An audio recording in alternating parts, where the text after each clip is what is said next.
Hello everyone, আসসালামু আলাইকুম। আমি মুজিবুর রহমান, আপনার সঙ্গে স্বাগত জানাচ্ছি আজকের লেকচার ভিডিওতে। আজকে আমরা দেখব টাইপস অফ ডেটাবেস। এর আগের ভিডিওতে কিন্তু আমরা ডেটাবেস কি বা তার ইন্ট্রোডাকশনটা দেখে এসেছি। তো সেই ভিডিওর লিঙ্ক নিতে আমি ডিসক্রিপশন বক্সে দিয়ে রাখবো, সেই ভিডিওটা দেখে আসবেন, তাহলে আমাদের ডেটাবেস সম্পর্কে যে বেসিক কনসেপ্টটা ক্লিয়ার হয়ে যাবে। এখানে একটা কথা বলে রাখি, আমার চ্যানেলে অলরেডি ডিস্ট্রিবিউট ডেটাবেসের ভিডিও দেওয়া আছে। সেই ভিডিওর প্লেলিস্টের লিঙ্ক আমি ডিসক্রিপশন বক্সে দিয়ে রাখবো, চাইলে সেটা দেখে নিতে পারেন। তো অনেকে রিকোয়েস্ট করছিলেন ডেটাবেজের উপরে, মানে বেসিক ডেটাবেজের উপর ভিডিও দেওয়ার জন্য, সেই জন্য মেনলি ভিডিওটা করা। তো চলুন ডেটাবেজের টাইপগুলো জানার চেষ্টা করি। তো বেসিক্যালি 5 ধরনের ডেটাবেজের টাইপ আছে, সেই 5 ধরনের ডেটাবেজের টাইপ নিয়ে আমরা আজকে আলোচনা করব। তো প্রথমে হচ্ছে হায়ারার্কিক্যাল ডেটাবেজ। এই ধরনের ডেটাবেজে ডেটাগুলো মানে ট্রির মতন করে সাজানো থাকে। যেমন দেখেন, এই যে এই ইমেজটা যদি খেয়াল করেন, ইউনিভার্সিটি এর আন্ডারে কি আছে? দুটো ডিপার্টমেন্ট, সিএসসি আর ত্রিপলি। সিএসসির মধ্যে আবার স্টুডেন্ট থাকতে পারে একাধিক, ত্রিপলির মধ্যেও আবার স্টুডেন্ট থাকতে পারে একাধিক, তাই না? এই যে এই জিনিসটা, যেখানে একটি প্যারেন্টের অধীনে এক বা একাধিক চাইল্ড থাকতে পারে। প্যারেন্ট বলতে ইউনিভার্সিটি যদি প্যারেন্ট ধরি, তাহলে তার চাইল্ড কোনটা? সিএসসি আর ত্রিপলি, কারণ ইউনিভার্সিটির মধ্যে তো department, CSC, ত্রিপলি, textile and so on. আবার দেখেন, যদি সিএসসি বা ত্রিপলি চিন্তা করি, তাহলে সেক্ষেত্রে কিছু সিএসসি হচ্ছে প্যারেন্ট হচ্ছে, আর তার মধ্যে কারা চাইল্ড হচ্ছে? যে স্টুডেন্টগুলো তার চাইল্ড হচ্ছে। এরকম ভাবে হায়ারার্কিক্যাল ডেটাবেজে মানে ট্রির মতন করে সাজানো থাকে ডেটাগুলো। এখন আমরা দেখব নেটওয়ার্ক ডেটাবেস। এখানে ডেটা নেটওয়ার্ক বা গ্রাফের মতন করে সংরক্ষিত থাকে। এখানে ডেটাগুলো নেটওয়ার্ক বা গ্রাফ টাইপের ফরম্যাটে থাকে। একটি রেকর্ড একাধিক রেকর্ডের সঙ্গে সংযুক্ত থাকতে পারে। সেটা কিরকম হতে পারে? এই কথাটার মানে কি, যে একটা রেকর্ড একাধিক রেকর্ডের সঙ্গে রিলেটেড থাকতে পারে। সেটা হচ্ছে যে একজন স্টুডেন্ট একাধিক কোর্স নিতে পারে, রাইট? এবং একটি কোর্সের মধ্যে একাধিক স্টুডেন্ট থাকতে পারে, এটাও ঠিক। দেখেন, দুটোই কিন্তু ঠিক। স্টুডেন্ট একাধিক কোর্স নিতে পারবে, যেমন ধরেন আপনি যখন প্রি রেজিস্ট্রেশন করেন বা রেজিস্ট্রেশন করেন কোনো কিছুর ক্ষেত্রে, কোর্স নেওয়ার ক্ষেত্রে, সেক্ষেত্রে কি করতে হয় যে আপনি একাধিক কোর্স চুজ করেন এবং সেখানে কনফার্ম করে নিয়ে সেটাকে আহ, ইয়ে করে সাবমিট করে দেন, তাই না? আবার দেখেন, একটা কোর্স যদি চিন্তা করি, সাপোজ বাংলা বা ইংলিশ। তো এই ইংলিশ যে কোর্সটা, সেখানে কি হচ্ছে, একাধিক স্টুডেন্ট সেখানে সে কোর্সটা নিতে পারে। শুধু আপনি তো নিচ্ছেন না, অন্য স্টুডেন্ট তো নিবে। তো দুইটাই কিন্তু অ্যাপ্রোপ্রিয়েট। এটাই হচ্ছে নেটওয়ার্ক ডেটাবেস, যে একজন স্টুডেন্ট একাধিক কোর্স নিতে পারে, আবার একটা কোর্সে একাধিক স্টুডেন্ট এনরোল করতে পারে। এটাই হচ্ছে মেনলি কথা। যেখানে আমরা কি বুঝতে পারলাম, যেখানে মেনি টু মেনি রিলেশনশিপ আমরা বিল্ড করতে পারবো এই নেটওয়ার্ক ডেটাবেসের মধ্যে। এখন আমরা দেখব রিলেশনাল ডেটাবেস। এটা সবচেয়ে জনপ্রিয় ডেটাবেসের একটা মডেল, এবং এখানে ডেটাগুলো টেবিল আকারে সংরক্ষণ করা হয়। এই টেবিলের মধ্যে যে ডেটাগুলো থাকে সেগুলো আবার একটা রিলেশনে থাকে।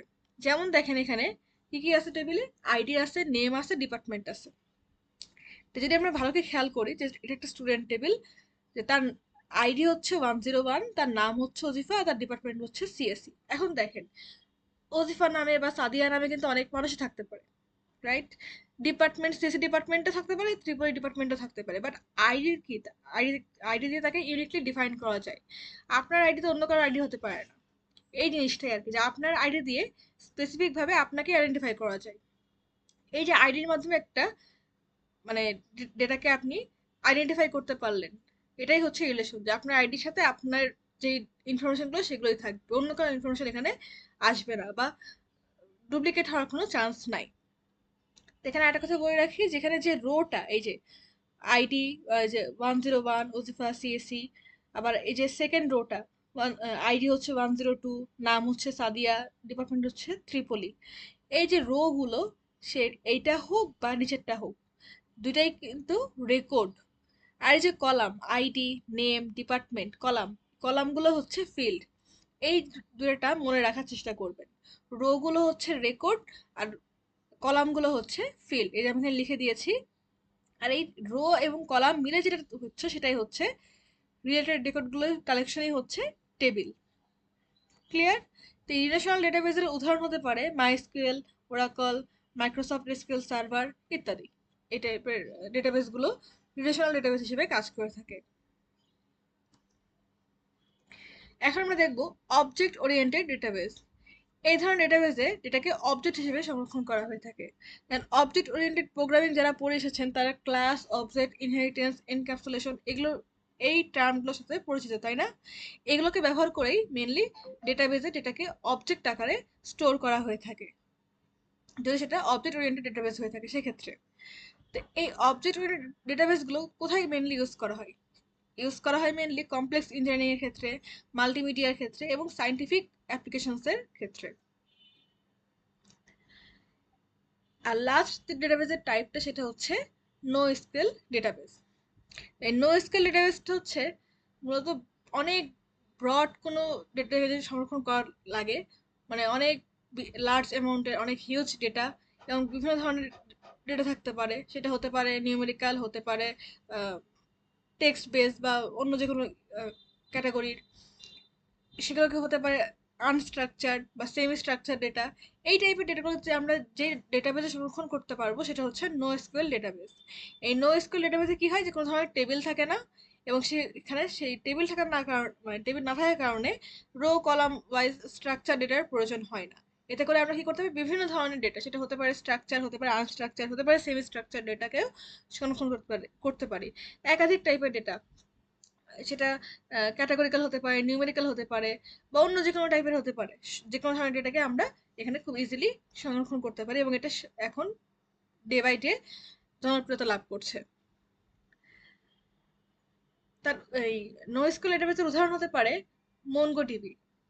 এই মনগোডিবিটা মেনলি ডকুমেন্ট টাইপের ডেটাবেসকে স্টোর করার জন্য ইউজ করা হয়। আর একটা এক্সাম্পল হচ্ছে রেডিস, এটা এক ধরনের নোএসকিউএল ডেটাবেসের এক্সাম্পল। সেটা কি কাজে ইউজ করা হয়, যে কি ভ্যালু ডেটাবেস, আপনার কি ভ্যালুকে নিয়ে সে ডেটাবেস সে ডেটাকে স্টোর করবে যে ডেটাবেসে, সেটাই হচ্ছে কি ভ্যালু ডেটাবেসের, এবং তার উদাহরণটাই হচ্ছে রেডিস। আর একটা হচ্ছে নিও 4j। এটা মেনলি গ্রাফ ডেটাবেস। এই ডেটাবেসে গ্রাফ আকারে সব ইনফরমেশন গুলো স্টোর করা হয়ে থাকে। এটাও কিন্তু নোএসকিউএল ডেটাবেসের এক্সাম্পল। আপনার কোশ্চেনে কিন্তু এভাবে আসতেই পারে নোএসকিউএল ডেটাবেস কি বা কেন এটা আমরা ইউজ করব, তার এক্সাম্পল কি। সেক্ষেত্রে কিন্তু এক্সাম্পল সহ আপনারা এরকমভাবে যেটা বললাম সেটা ভাবে আপনারা খুব ভালো করে এক্সপ্লেন করতে পারবেন হোপফুলি। তো দেখেন, আমরা মেনলি 5 ধরনের ডেটাবেস দেখলাম। যদি আরেকবার রিপিট করি, 5 ধরনের কি কি ছিল? প্রথমটা ছিল হায়ারার্কিক্যাল ডেটাবেস, সেকেন্ডটা হচ্ছে নেটওয়ার্ক ডেটাবেস, থার্ডটা হচ্ছে রিলেশনাল ডেটাবেস, ফোর্থটা হচ্ছে অবজেক্ট ওরিয়েন্টেড ডেটাবেস, এবং নট বাট দ্য লিস্ট ফিফথটা হচ্ছে নো এসকিউএল ডেটাবেস। এই মেনলি হচ্ছে 5 ধরনের ডেটাবেস আমরা ইউজ করে থাকি, এটাই আজকে আমরা দেখলাম। এখন ডেটাবেসের বিভিন্ন উপাদান নিয়ে বা বিভিন্ন এলিমেন্ট নিয়ে আলোচনা করব। ডেটাবেস কি সেটা আমরা জানি, তোবার একবার বলে দিচ্ছি যে সম্পর্কযুক্ত ডেটার সম্পূর্ণ সংগঠিত সংগ্রহ, অর্থাৎ একটা টেবিলে যতগুলো ডেটা বা একটা নোস্কেল ডেটাবেসও হতে পারে, অর্থাৎ যে ডেটাগুলো সংরক্ষিত অবস্থায় আছে এবং সেগুলো সুবিন্যাস অবস্থায় আছে। আপনি দেখলেই বুঝতে পারছেন যেখানে কি কি ডেটা আছে, কার ডেটা আছে, মানে খুব স্ট্রাকচার অবস্থায় আছে, বা জিনিসটা ইনফরমেটিভ, আপনি দেখলে জিনিসটা ক্যাচ করতে পারছেন যে হ্যাঁ এই মানুষটা হচ্ছে এটা, তার সে হয়তো এই সেক্টরে জব করে, তার স্যালারি এত, তার এজ এত, ইত্যাদি ইত্যাদি। এরকম ভাবে আপনি যদি বুঝতে পারেন একটা ডেটা দেখে, সেটাই হচ্ছে ডেটাবেস। টেবিল কি? ডেটাবেসের মধ্যে ডেটা সাধারণত টেবিলে সংরক্ষিত হয়, অর্থাৎ টেবিল বলতে রো এবং কলাম। রো এবং কলামকে কি বলা হয়? রো হচ্ছে রেকর্ড আর কলাম হচ্ছে ফিল্ড। এই ফিল্ড আর রেকর্ডের সমন্বয়ে যেটা বিল্ড করা হয় সেটাই হচ্ছে টেবিল। এই যে দেখেন, এই কলাম আইডি, নেম, ডিপার্টমেন্ট, এগুলো সবগুলো কি ফিল্ড। আর রেকর্ড কোনটা? রো ওয়াইজ 101 ওজিফা সিএসি, এই সবগুলো একসাথে এটা হচ্ছে একটা রেকর্ড। ক্লিয়ার? আর ভ্যালু কি? এই যে রোর মধ্যে যেই ইয়েগুলো থাকবে, ইনফরমেশনগুলো, সেগুলো হচ্ছে একটা সিঙ্গেল ভ্যালু। 101 এটা হচ্ছে তার কি আইডি, এটা একটা সিঙ্গেল ভ্যালু।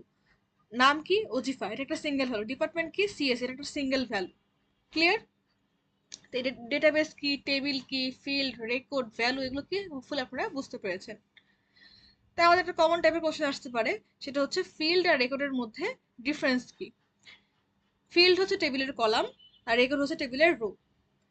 আচ্ছা, এরপরে কি? এখানে নির্দিষ্ট ধরনের ডেটা। নির্দিষ্ট বলতে কি বোঝায়?